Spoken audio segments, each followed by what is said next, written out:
Bienvenue dans la Minute Maquillage. Alors aujourd'hui, nous allons voir la base de la base du maquillage, c'est le teint. C'est le plus important, vraiment si un teint est bien réussi, le maquillage après paraît tout de suite beaucoup plus beau. Donc je vais vous montrer comment faire déjà, comment appliquer les correcteurs. Donc on commence toujours par les correcteurs, sauf si vous avez une peau sublime et parfaite évidemment. Donc moi j'utilise cette palette là de Make Up Forever avec un pinceau langue de chat plat.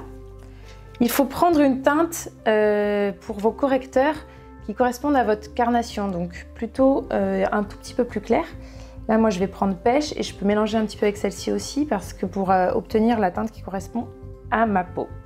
Alors, vous prenez un petit peu de matière et vous appliquez sur vos rougeurs. Donc là, moi, c'est parfait. J'ai une belle rougeur. Donc là, vous me voyez sans maquillage immonde, mais ça va être miraculeux. Ouais, changez ça, voilà. Donc j'applique juste délicatement, je pose la matière, je tamponne, je dépose. Voilà, sur les petites imperfections. Si vous avez vraiment des très grosses rougeurs, des coupes roses ou des boutons très rouges, vous pouvez utiliser le vert qui est là. Vous allez ressembler à Shrek. Mais ne vous inquiétez pas, ça pénètre dans la peau et en fait ça annule la couleur rouge. Donc ça fait vraiment disparaître, ça efface le rouge.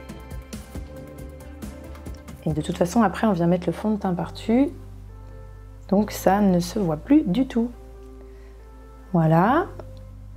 J'applique partout où j'ai envie de camoufler les petites rougeurs. Donc évidemment, moi je précise bien que ce sont mes petits conseils et mes astuces perso que j'ai apprises et que j'ai pratiquées et que j'applique encore sur mes clientes et mes modèles et sur moi-même évidemment.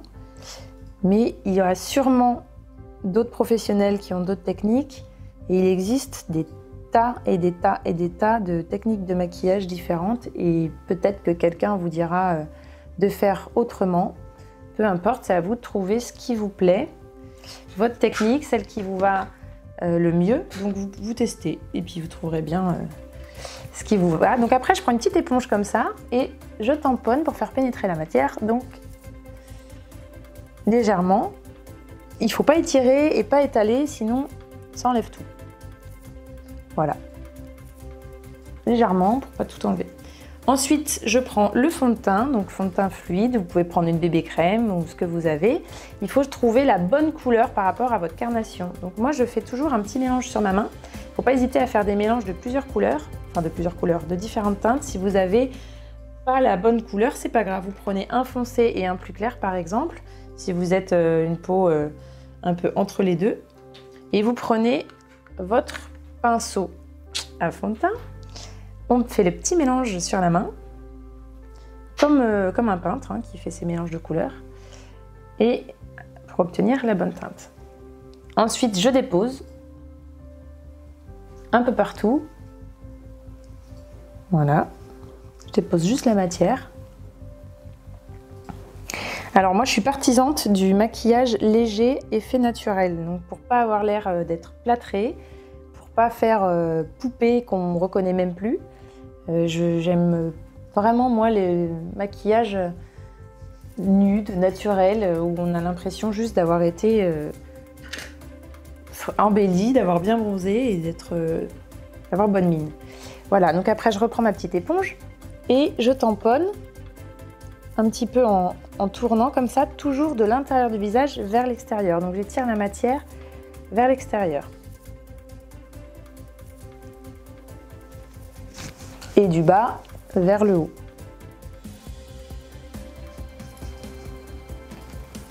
Évidemment, vous pouvez toujours utiliser vos doigts si vous n'avez pas de petite éponge. Les doigts, c'est quand même ce qu'on emmène partout avec nous. Et alors là, il n'y a jamais de souci, vous êtes sûr que ça fonctionne. N'hésitez pas à aller dans le cou et sur les oreilles aussi pour ne pas faire de délimitation. Jamais avoir la délimitation ici, c'est vraiment très moche. Voilà. J'ai appliqué le fond de teint. Maintenant, on va mettre l'anti-cerne. Donc, je prends un anti-cerne toujours plus clair que la carnation de ma peau. Et je l'applique avec, pareil, le petit pinceau comme pour le correcteur. Après, si vous n'avez pas tout ça, vous pouvez appliquer avec votre doigt. Et la chaleur de la peau fait fondre les matières, donc ça pénètre bien dans la peau aussi. Il n'y a pas de souci. Voilà, j'applique juste sur les cernes et je prends une éponge comme ceci et je tamponne. Voilà, en allant de l'extérieur vers l'intérieur et bien dans le creux.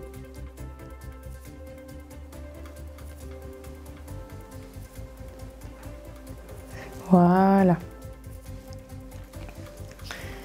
Et pour finir, on prend la poudre libre qui va fixer votre maquillage. Et même si vous faites du sport ou que vous travaillez beaucoup aujourd'hui, ça va lui permettre de tenir et de ne pas couler. Donc la poudre libre, c'est comme ça se présente comme ça. On prend légèrement avec un gros plumeau, gros pinceau et surtout on tamponne, on tapote comme ça pour faire tomber l'excès de poudre, sinon on est enfariné, c'est pas beau du tout. Et là on fait juste un 3 de chaque côté, puis on passe légèrement, c'est vraiment, on effleure la peau, là ça dépose la poudre, c'est agréable, le pinceau est tout doux, là. Et voilà, ça c'était le teint. La prochaine fois, nous nous retrouvons pour voir ensemble le blush. Et à bientôt!